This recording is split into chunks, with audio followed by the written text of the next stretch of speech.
You know what? You want to know how that you can get anchored and you can never fall back past that again? You get an altar experience. You get an experience with an altar that you love so much that I've got to name you. An encounter that's so powerful. I've got to name it. I can't just have another encounter. It's got to be.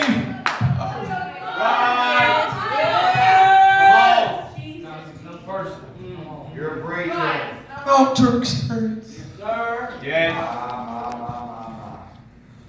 Woo! The story goes, this old preacher, great man of God, was on his deathbed. He had many mighty miracles in his life. He had a lot of preachers underneath him. He was on his deathbed. All the preachers came to him because he was on his deathbed, wanting to see him before he died. He was a great man of God. He had several churches. He had seen the dead raised. He'd seen various things happen.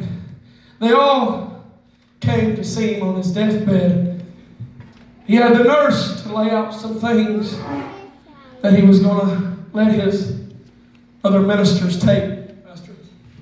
He had notes laid out by the nurse. They had great insight. He had great insight. So the notes had a lot of insight. He had a journal that was laid out, that was recorded ever since he was in the ministry. The ministry was over 50 years. He was going to let that journal go to some of the preachers that was underneath him.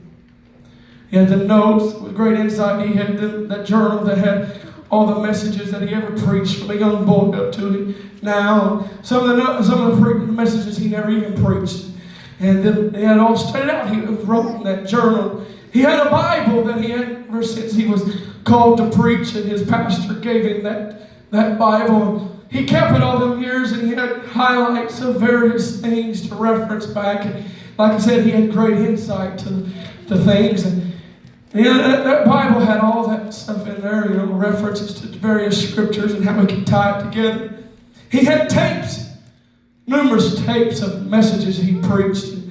And he was an eloquent preacher. He learned how to put that message together, and it was eloquent how he brought it out and everything. And he had an altar there that he built as a 12-year-old little boy. That altar was broken. That altar was not very pretty to look at anymore, Brother told.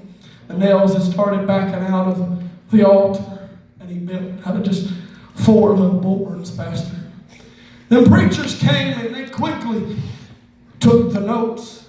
They quickly took the notes that he had laid out. They quickly took that journal that he had.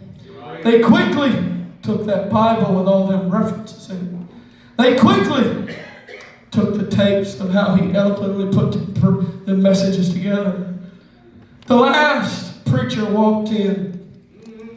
He was the youngest of all his preachers, Pastor. But he grabbed the altar. And the pastor asked him, said, "Why'd you take the altar?" That young preacher responded. He said, "Pastor, I don't need your notes, even though they have great insight. I don't need your Bible, even though I love the Word. I don't need to learn how to put eloquent messages together, but I need an altar." Yeah. He said that altar, even though you've got great notes, and even though you've got great insight, you've learned how to put eloquent messages together, but that altar is what defined you. Come on, somebody. The altar is going to define you. The altar that you built, whether it be minuscule or whether it be great, and whether you took affection to it, it's going to define you. You are going to be defined on Judgment Day on the altars you built.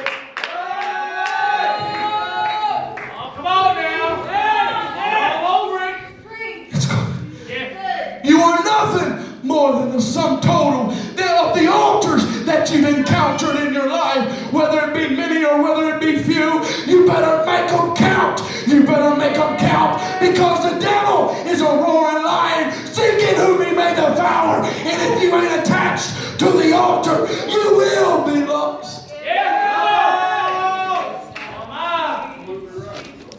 The altars. What's that? Where do we go? At our altars. What do we accomplish in life if we don't have altars? Come on. You want more anointing? It's simple, really. Just put an altar. Yes. Jacob! He was known as a deceiver, Brother Chuck. Yep. But somewhere on the lines of Genesis chapter 32, he ran into a place. Right. He had an encounter, Brother Tolsman, Yeah. that wasn't just like any other encounter. Right. No. He had a place. He wrestled with an angel. Sir. There's various plays we've heard that, but he wrestled with an angel. Brother Orton, it didn't just change his character. It just didn't change the way he walked. It changed even his name. Yes. Yes. So his name was changed, so therefore his whole Yes. everything about him Yes. changed. Right. Oh, wait. He wasn't no longer known as the deceiver. Right. He wasn't no longer known as a liar and someone who cheated out his brother. No, he had an encounter with God that was so powerful. He walked different. He walked different. The angel touched the hollow of his thigh. That encounter was so great. It changed everything about him. It changed his name. It changed his walk. It changed his talk. Hey, it was an encounter that he could name.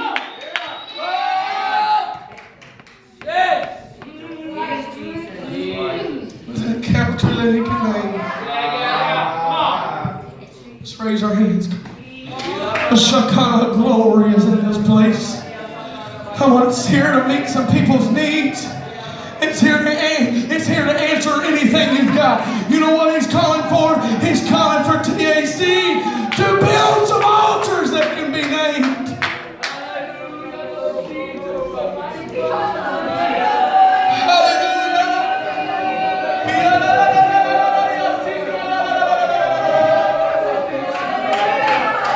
Come on, TAC. Where's the altars at?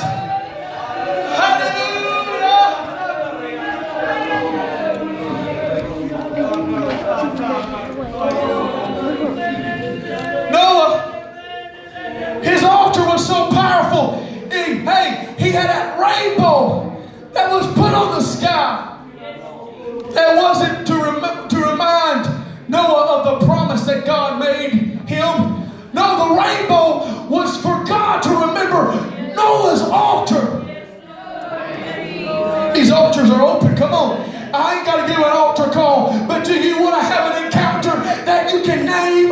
Do you want to have an encounter with God that's so powerful that it brings your family in? It beats out the addictions in your life.